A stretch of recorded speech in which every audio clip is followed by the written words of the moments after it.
हाय दोस्तों, नमस्कार। तो आज मैं फिर हाजिर हूँ आपके समक्ष भारत दंड संहिता के महत्वपूर्ण केस लो जो सभी परीक्षाओं में पूछे जाते हैं। सामान्य आशय आईपीसी की यानी धारा 34 पर बहुत ही महत्वपूर्ण केसों को व्याख्या सहित हम यहाँ पर पढ़ेंगे। तो बिना विलंब करते हुए दोस्तों चलते हैं अपन केस। तो अपन देखते हैं पहला केस, वीरेंद्र घोष बनाम सम्राट। इसको पोस्ट मास्टर हत्याकांड के नाम से भी जाना जाता है। तो इसके अपन तथ्य देखेंगे। भारत दंड संहिता की धारा 34 के मूल सिद्धांत को भली भांति समझने के लिए प्रीवी काउंसिल द्वारा निर्णित वीरेंद्र कुमार घोष के बाद, जिसे पोस्ट मास्टर हत्याकांड भी कहा गया है, का अध्ययन दोस्तों आवश्यक है। इस बात में अपीलकर्ता भारत दंड संहिता की धारा 302 तथा 34 के अंतर्गत अभियुक्त घोषित किया गया था। इसमें क्या मर्डर हुआ था पोस्ट मास्टर का, क्योंकि उसने एक सब पोस्ट मास्टर की हत्या की थी। 3 अगस्त सन 1923 को संकरी टोला डाकघर का सब पोस्ट मास्टर अंदर के कमरे में अपने रुपए गिन रहा था पोस्ट ऑफिस के। पिस्तौल से लैस कुछ व्यक्ति के आंगन में घुसकर उस कमरे में आए तथा उन्होंने पोस्ट मास्टर से पैसे मांगे। तब उसके तुरंत बाद उनमें से किसी ने उस पर पिस्तौल दाग दी, जिसके परिणाम स्वरूप उसे 2 जगह चोटें आईं। वह तत्काल मर गया। यह घटना होते ही हमलावर बिना धन लिए अलग अलग दिशा में भाग गए, चूंकि वो मर गया था। तथा डाकघर के अन्य कर्मचारी द्वारा पीछा किए जाने पर उनमें से एक वीरेंद्र कुमार घोष पकड़ा गया। उसके हाथ में पिस्तौल भी थी। पिस्तौल को विचारणा के दौरान प्रस्तुत किया गया। वीरेंद्र कुमार घोष को हत्या करने के आरोप में भारत दंड संहिता की धारा 302 सह पठित धारा 34 के अंतर्गत अभियोजित एवं विचारित किया गया। अपीलकर्ता ने निम्न तर्क प्रस्तुत की। अपील में उसको घोषित किया गया कि 302 के अंतर्गत आप दोषी पाए गए हैं। तो धारा 34 की सभी लोग उसमें दोषी थे या नहीं, इस पर चर्चा होनी है इस केस में। तो अपन देखेंगे इसके तर्क। तो पहले नंबर का था यह कि वह पोस्ट ऑफिस के बाहर खड़ा था तथा उसने सब पोस्ट मास्टर पर गोली नहीं चलाई। उसका कहना यह था कि उसने गोली नहीं चलाई, उसके साथियों ने चलाई है। यह कि उसे जबरदस्ती इस लूट में शामिल किया गया था तथा सब पोस्ट मास्टर की हत्या कार्य करने का उसका कोई इरादा नहीं था। यह कि भारत दंड संहिता की धारा 34 में जहां बहुत से व्यक्तियों में प्रत्येक ने कोई न कोई अपराध कृत्य किया था, सभी सामान्य आशा को अग्रसर करने हेतु कार्य कर रहे थे। जो कुछ भी किसी ने किया, देखो इसमें यह था भाई कि वो कह रहा था कि हम तो बाहर खड़े थे, हमारा इरादा भी नहीं था। तब कि ऐसा नहीं होता है। आपने कोई भी काम किया, आपका केवल सामान्य आशय था, तो आप बराबर दोषी माने जाएंगे।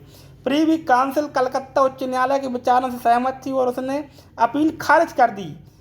अपीलकर्ता को हत्या के लिए दोषी मानते हुए प्रीवी काउंसिल ने निम्नलिखित सिद्धांत दिए। तो कुछ सिद्धांत उन्होंने प्रतिपादित किए कि क्यों अपीलकर्ता को दोषी माना जाए। यद्यपि अपीलकर्ता ने कुछ भी नहीं किया, क्योंकि वह बाहर दरवाजे पर खड़ा था। यह ध्यान में रखना चाहिए कि अन्य वस्तुओं की तरह अपराध में भी वे भी कार्य करते हैं जो मात्र खड़े रहते तो प्रतीक्षा करते हैं। जो केवल प्रतीक्षा करता रहा, बाहर खड़े भी रहा, तो भी वो बराबर अपराधी है। धारा 34 अनेक व्यक्तियों द्वारा अलग अलग किए गए कार्यों एक जैसे या भिन्न से संबंधित है। यदि सभी कार्य सामान्य आशा को अग्रसित करने हेतु किया गया तो प्रत्येक व्यक्ति सभी कार्यों के परिणाम के लिए उत्तरदायी होता है। जैसे स्वयं उसने ही संपूर्ण कार्य किया हो, एक ने गोली मारी, एक खड़ा रहा, एक ने हाथ पकड़े, सब बराबर 302 के लिए दोषी है, क्योंकि धारा के बाद वाले भाग में प्रयुक्त वह कार्य शब्द आपराधिक कृत्य द्वारा किए गए संपूर्ण कार्रवाई सम्मिलित है।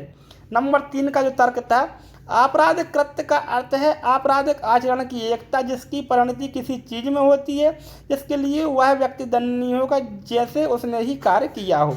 अपराध पूरा हो गया। अगर मान लो आप नहीं खड़े होते तो हो सकता है बच जाता है आदमी।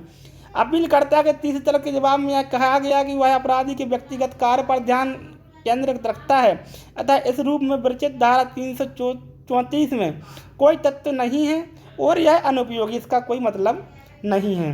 इसके अतिरिक्त यह भी स्पष्ट किया गया कि का और खा गा के गले में फंदा डालकर उसके विपरीत सिरों को तब तक खींचते हैं जब तक कि उसकी मृत्यु नहीं हो जाती।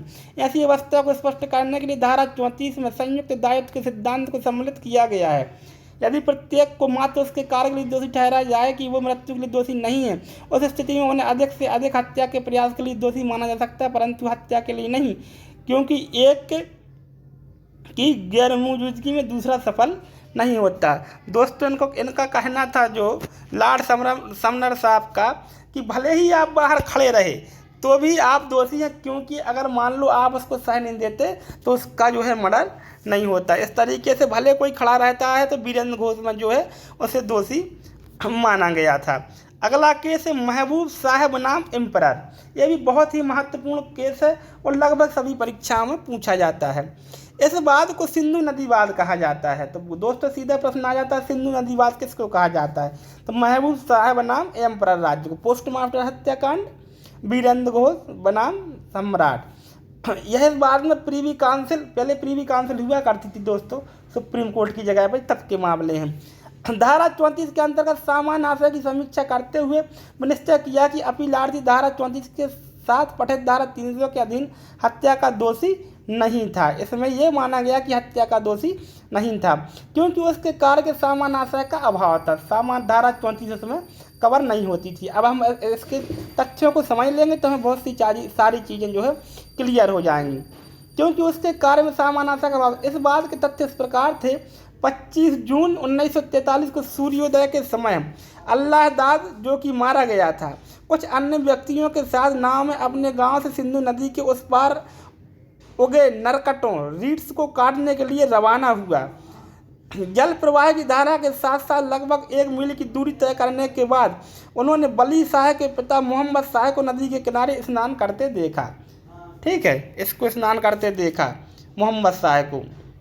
मोहम्मद शाह ने उन्हें अपनी भूमि में उगे नरकट न काटने की चेतावनी दी, परंतु इस चेतावनी की परवाह न करते हुए अल्लाह दाद ने मोहम्मद शाह की भूमि से भी नरकट काटे तब वापस लौटने के लिए तैयार हुए।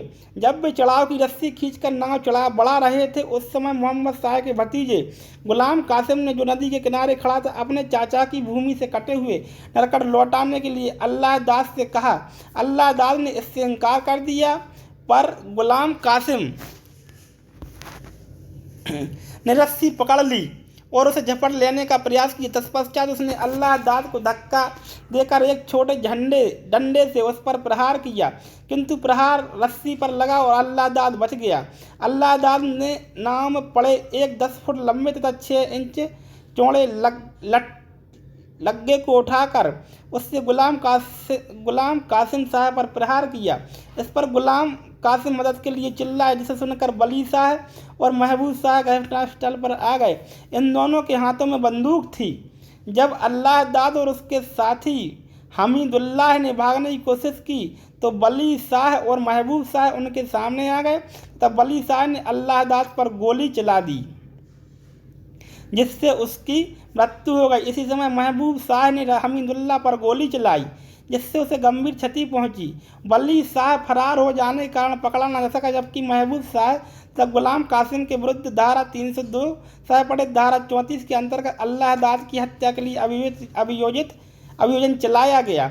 विचारणा न्यायालय ने महबूब शाह को हत्या के प्रयास के अपराध के लिए 7 वर्ष आश्रम से दंडित किया, परंतु अपील में लाहौर उच्च न्यायालय ने भारतीय दंड संहिता की धारा 320 सह पठित 34 के अंतर्गत अल्लाह दाद की हत्या के लिए उसे मृत्युदंड की सजा दी। इस निर्णय के विरुद्ध अपीलार्थी महबूब साहब ने प्रीवी काउंसिल में अपील की।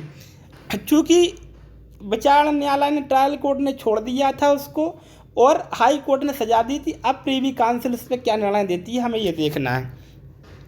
अपील स्वीकार करते हुए मतलब उसको छोड़ दिया और पीछे जो निर्णय दिए गए थे हाई कोर्ट के द्वारा उसको अपास्त करने का आदेश प्रीवी काउंसिल द्वारा दिया गया। अब क्या तर्क दिए गए? दंड संहिता की धारा 34 के अंतर्गत दायित्व के लिए सामान्य आशय आवश्यक है और अभियुक्त द्वारा अपराध कृत्य सामान्य आशय को अनुसरित करते हुए किया गया हो। सामान्य आशय जो है आवश्यक है और सामान्य आशय के अनुसरण में ही कृत्य किया जाना बहुत ही आवश्यक है। धारा के प्रवर्तन के लिए यह साबित किया जाना आवश्यक है कि अपराध में शामिल अनेक व्यक्तियों में से किसी ने उस सभी के सामने आशय को अग्रसर करने हेतु वह अपराध कार्य कारित किया है। सबको पता होना चाहिए कि क्या होने वाला है। सामान्य आशय के कार्य पूर्व योजनाबद्ध तरीके से किया गया ना होना चाहिए। अगर वो कहता कि मारो, पता होता कि एक गोली चलाने वाला तो दूसरा भी क्या है, दोषी होता। अपराधी की आशय के बारे में प्रत्यक्ष साक्ष्य जुटा पाना असंभव नहीं है परंतु कठिन आवश्यक होता है। अधिकांश मामलों में इसका अनुमान अपराधी के कृत्य, आचरण या अन्य सुसंगत परिस्थितियों के आधार पर ही लगाया जाता है। इस तरीके से समान आशय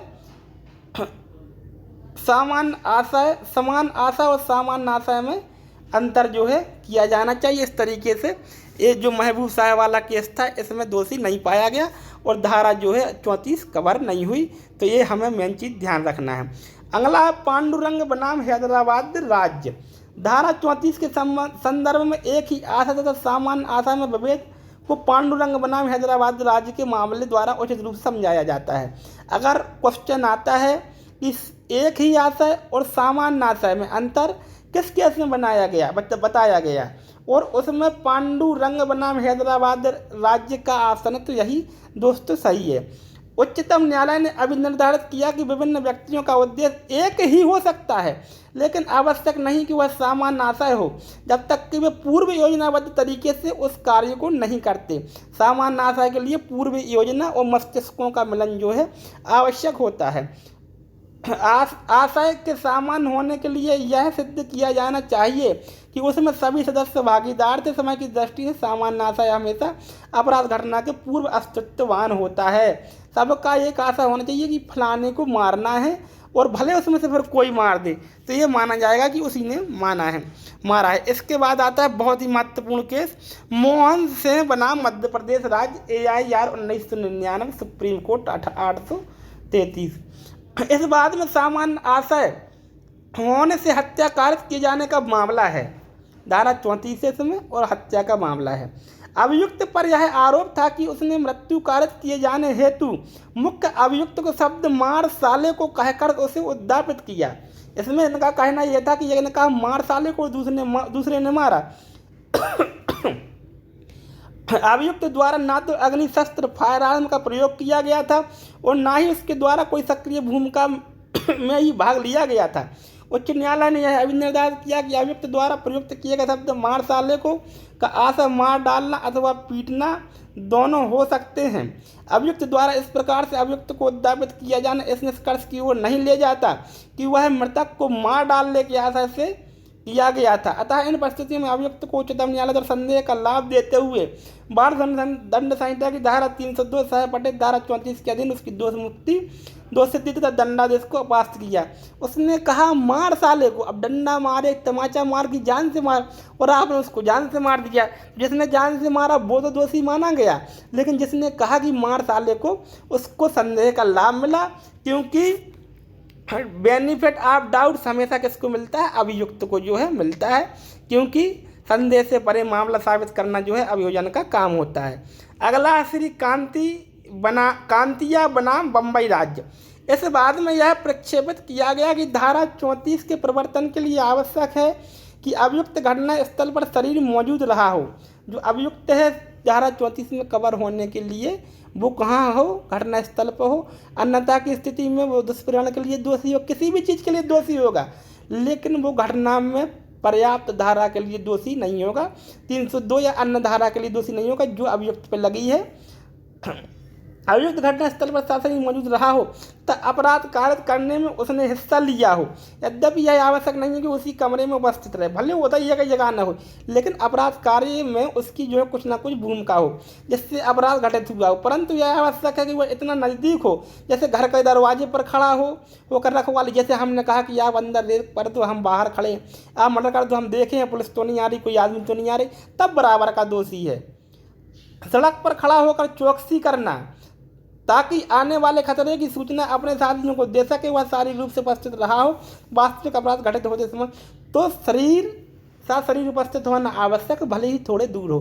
भले सड़क पर यहाँ से जैसे मान लो 1 किलोमीटर दूर, आधा किलोमीटर दूर लोग खड़े हैं कि आप यहाँ जो है अपराध करो, हम देखें कोई आ रहा कि नहीं आ, तो वो सारे के सारे जो है धारा 34 में कवर हो जाएंगे। अब जो है सेकंड लास्ट क्वेश्चन अपन देखेंगे, JM देसाई बनाम बम्बई राज्य।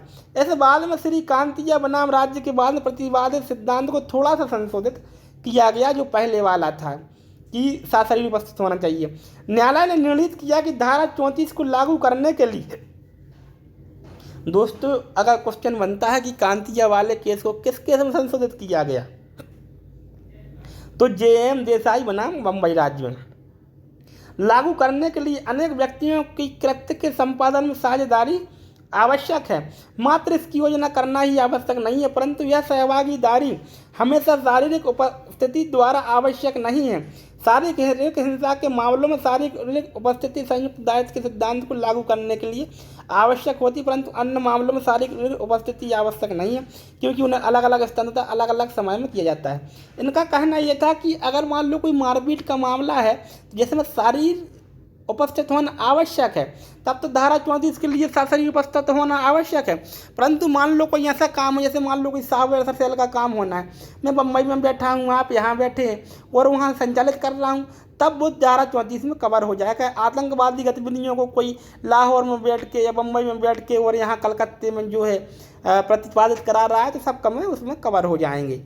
अब आता है आखिरी केस, नानक चंद बनाम पंजाब राज्य। बहुत ही इंपॉर्टेंट केस है, बहुत ही वेरी IMP। भारत दंड संहिता की धारा 34 तथा 149 दोनों ही संयुक्त दायित्व के सिद्धांत संबंधित हैं।